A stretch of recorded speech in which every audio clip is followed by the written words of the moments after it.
Today, I learned that Activision Blizzard did one of the most scummiest things they have ever done, and you may say that's crazy because they've done a couple of scummy things, including maybe even every bundle they release being like $10 to $20 in the current games they have now, despite you paying $70 for the entire Call of Duty. But they've now confirmed to me my initial hunch, my initial thought, something that I'm probably going to make an additional video on, but they confirmed to me that they do not care about the actual people that want a game, that want to play the older games. In fact, they want those people gone and on to the newer titles. They don't want people to be playing the older Call of Duties, because what does that mean? If they can't play the older Call of Duties and or don't want to play the older Call of Duties, they don't have an alternative. They must get the newer games. They must buy the newer games. They must make more money in that way, which from a business standpoint, honestly, does make sense. You do want to make more money. You do want more people going to the newer game. But do you want more people going to the newer games because they actually want the newer game, because they'll probably enjoy the newer game? Or do you want more people going to the newer games because you are so scummy and pieces of garbage that you must shut down every single community project made? This way people don't want to play your broken ass games, or maybe not even broken but not exactly up to par for the time, and people take it among themselves from the community to modify, fix, or add to those releases to make them up to par. This way this great experience that you made in the past is now again great in the year 2023 and beyond. But again, from a business standpoint, I do have to admit, it makes sense. It does make sense. If you want the most money, what do you have to do? You gotta probably shut down the older games to some capacity without obviously taking them down. And the weirdest thing about this BOiii client, the BOiii client being taken down, I mean, aside from it being one of the greatest things we've had released since probably Black Ops 4 Zombies,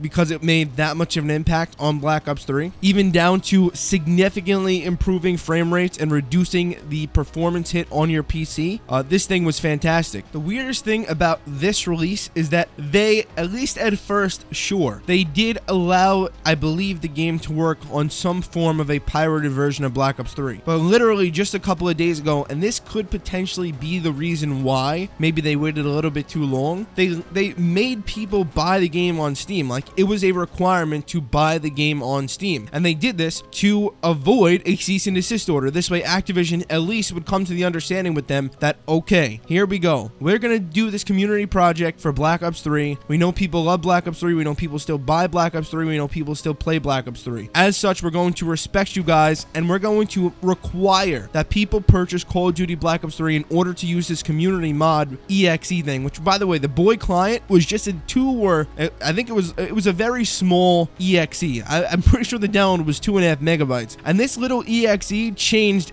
a lot about Black Ops 3. It really added to it in just significant ways. But again, what I was saying is that Maurice and the BO3 team went on to really say that we're going to respect Activision Blizzard, really because we don't want a cease and desist order, and we're going to make sure that everybody buys Black Ops 3 officially off of Steam if they want to use our client. And Activision still came in. They still came in and said, you know what? I don't care. We're shutting you guys down. And again, I believe personally it goes back to financial gain. They don't care about the community. It's all people in suits. They do want to create games good enough for people to buy, but I do sincerely believe that in this point in time in 2023, that Activision does not want to create sustainable Call of Duties anymore. Their goal is to create a purchasable Call of Duty initially, and then have it suck. And why? To keep the Call of Duty cycle going, to get people buying the next Call of Duty over and over and over again. That previously was the case. People would always buy next year's Call of Duty, but the reason for it was because they knew that it was going to more than likely be a good experience, because the previous year was a good experience and the year before that was a good experience. However, in recent years, there's been no common ground. We have gone from one great Call of Duty to a good Call of Duty to an okay Call of Duty to a bad Call of Duty to a great Call of Duty to a bad Call of Duty to a really solid Call of Duty. Like, it's just all up in the air, is my point. There's no floor. You never really want a roof, right? You always want the highest potential possible. And it's almost like now, instead of having a floor for Call of Duty, we have a roof. We know it's going to probably only be this good. Maybe next year, COD 2024 is a little bit different because it feels like they're actually trying to turn the page with that release and they're giving Treyarch their full time. But as of now, as of the recent releases, it literally feels like that Activision and, the Call of Duty developers, but I don't think it's the COD devs' fault. I really don't. It feels like that they've been given a roof, that the game can't be any better than this, or that there's certain restrictions. This way the game can only only last for so long and that people would inevitably, although they got some enjoyment out of the game, get tired and look for that new COD feeling yet again the next year and buy the game and be suckered into $70 more.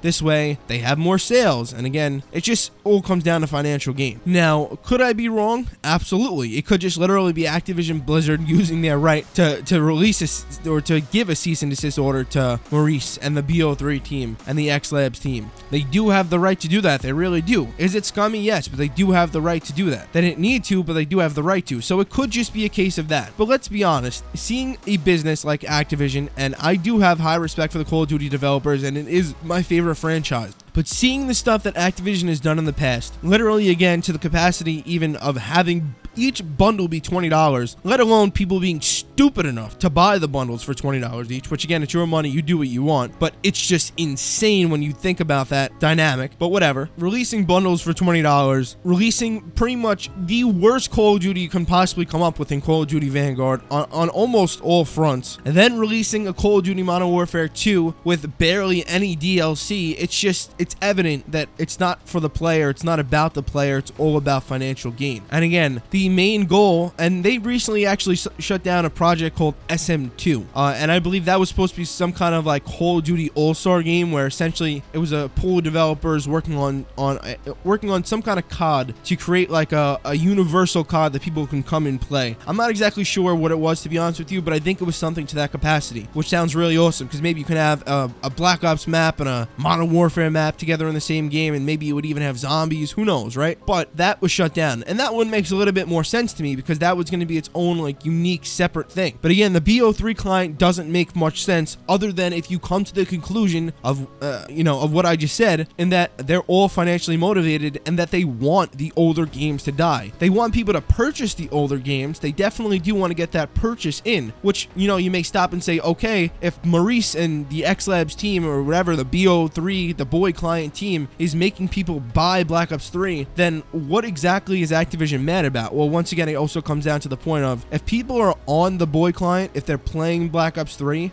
then they are not playing the newer games because, I mean, again, as I said, the recent Call of Duties have not even had a floor. They've had a ceiling. They've only been as good as, whatever you may want to define, but they've only been as good as, maybe half as good as Black Ops 3, something to that capacity. Half as exciting, not even half as exciting as a Black Ops 3 kind of game. And it's just very, very unfortunate. As for somebody who's a content creator, it's literally making me question completely leaving the Call of Duty franchise. I did not purchase Call of Duty Modern Warfare 2 2023 because the game it's a disgrace. Honestly, it really is a disgrace, especially after Call of Duty Vanguard. For them to have the balls to release something like this, and me actually being right and them having barely any DLC in this game, is even more sickening. But finally having some light with MW3 and knowing that, sure, Modern Warfare 3 coming later this year probably is also mostly not a scam, but it's a disgrace as well. And that although we are getting some kind of zombies mode, and although we'll obviously get multiplayer maps, this game probably won't be, to the level of a Black Ops 3. Nowhere near it. I mean, I can't tell until I play it, right? But,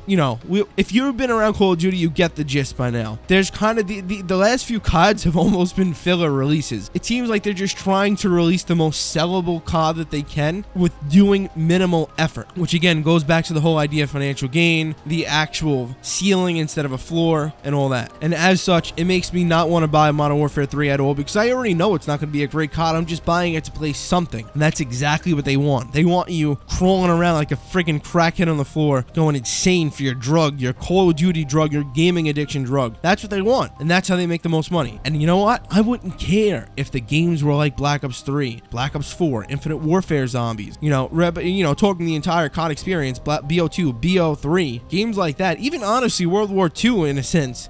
People loved those games for the most part, and with no doubts in their mind were they going to get the next Call of Duty after that because they enjoyed that current Call of Duty so much. So their gaming addiction, their COD addiction was fed in that sense, in the need for more greatness, not in the need for any greatness. And that's currently where we're at right now, in an absolute shithole dumpster fire similar to the city of San Francisco, crawling around with almost no way out. I know there's a lot of light next year for COD 2024. I do think that Call of Duty could be and probably will be one of the best, if not the best Call of Duty Duties ever because of the amount of time they have to work on multiplayer, zombies, and even probably a campaign mode. But it is, again, just absolutely ridiculous. Although Activision does have the right to do what they want to do, it is ridiculous to see what they have done with the BOiii client, even though what they did to the SM2 client, once again, my personal opinion, although it is kind of scummy, does make more sense to me.